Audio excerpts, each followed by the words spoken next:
ગુજરાતમાં મતદાર યાદીની સઘન સુધારણા ઝુંબેશમાં દાહોદ વિધાનસભાના મતદાન વિસ્તારમાં મોટો વિવાદ થયો।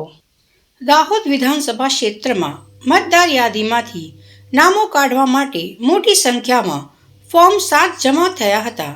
આમાંથી 7,200 અરજીઓ મળી હતી, જેની સત્તાવાર ચકાસણી બાદ તમામ વાંધા અરજીઓની તપાસ કરવામાં આવી હતી। પરિણામે માત્ર 68 ફોર્મ જ માન્ય ગણાયા છે। બાકીના ફોર્મ રદ અથવા અમાન્ય જાહેર કરાયા છે। દાહોદ જિલ્લા કોંગ્રેસ પાર્ટીએ આ મુદ્દે ગંભીર આરોપ લગાવ્યા છે। પાર્ટીના મતે આમાંથી મોટા ભાગના ફોર્મ ખોટા અને બનાવટી રીતે ભરાયા છે। કોંગ્રેસે પ્રાંત અધિકારીને આવેદનપત્ર આપીને રજૂઆત કરી છે। ફોર્મ ભરનાર વ્યક્તિઓ સામે પોલીસ ફરિયાદ નોંધાવવામાં આવે અને તેમની સંપૂર્ણ માહિતી મેળવવામાં આવે।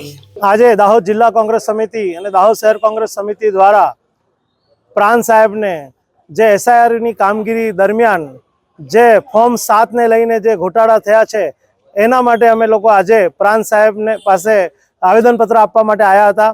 એસઆઈઆરની કામગીરીમાં અમુક જે પ્રશાસન દ્વારા જે દાબ દબાણ આપીને ફોર્મ 7 ભરીને એક સાથે ભરી અને અમુક કોમ્યુનિટીને જે અમુક કમિટેડ વોટો છે એ વોટોને તોડવા માટે અને એ વોટર્સને બાબા સાહેબ આંબેડકરે આપેલા જે વોટના અધિકારને વંચિત રાખવા માટેનું એક ષડયંત્ર કરી અને 7,000 જેવા ફોર્મો ભરી અને 7,000 મતદારોને આ મતદાર પ્રક્રિયાથી દૂર રાખવા માટેની એક જે ષડયંત્ર ચાલી રહ્યું હતું એના માટે અમે અવગત કરાવવા માટે પ્રાંત સાહેબને આવ્યા હતા। અને આ સાથે 7,000 ફોર્મોને જો જાત તપાસ કરી અને એને રેગ્યુલાઇઝ કરવા અમે માંગ કરી છે।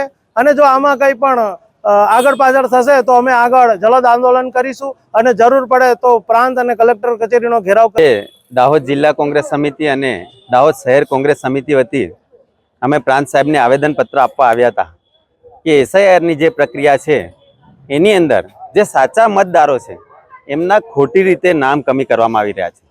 ભારતીય જનતા પાર્ટી અને આરએસએસ દ્વારા કમલમની અંદર ખોટી રીતે ફોર્મ એક વ્યક્તિ ભરે છે અને અહીંયા દાહોદ વિધાનસભાની અંદર 8,000 ફોર્મો 7 નંબરના આવ્યા છે અને ખોટા આવ્યા છે। એટલે સાચા મતદારોને કઈ રીતે મતદાનથી વંચિત કરી દેવાના એમ કરીને આ ભારતીય જનતા પાર્ટી અને આરએસએસનું ષડયંત્ર છે। તો અમે આજે પ્રાંત સાહેબને રજૂઆત કરવા આવેલા કે સાહેબ આ સાચા મતદારો રહી ના જાય। દાહોદ વિધાનસભાની અંદર 2,98,000 મતદારો છે, હાલમાં 2,42,000 મતદારો રહ્યા છે। તો એની અંદર જે 18,000 મતદારો છે એમને નોટિસો ઇસ્યુ કરવામાં આવી છે, તો એ કયા મતદારો અને જે 42,000 મતદારો ટોટલ બાકી રહી ગયા છે એ કયા મતદારો રહી ગયા, કેટલા એમાં મરણ પામેલા છે, કેટલા કાયમી સ્થળાંતર કર્યું છે અને કેટલા ત્યાં સ્થળ પર મળ્યા નથી, આની માહિતી અમે માંગવા આવ્યા છે। 10 દિવસ અગાઉ અમે કલેક્ટર સાહેબને પણ એની આવેદન આપ્યું હતું કે સાહેબ અમને જો તમે આ માહિતી નહીં આપો ફોર્મ નંબર 7ની તો અમે કલેક્ટર કચેરીનો ઘેરાવ કરશું અને આવનાર દિવસમાં પ્રાંત સાહેબ પણ અમને આ માહિતી નહીં આપે તો અમે પ્રાંત કચેરીનો પણ ઘેરાવ કરશું કે સાચા મતદારો રહી ના જાય એના માટે। દાહોદ જિલ્લા કોંગ્રેસ પ્રમુખ હર્ષદભાઈ નીનામા।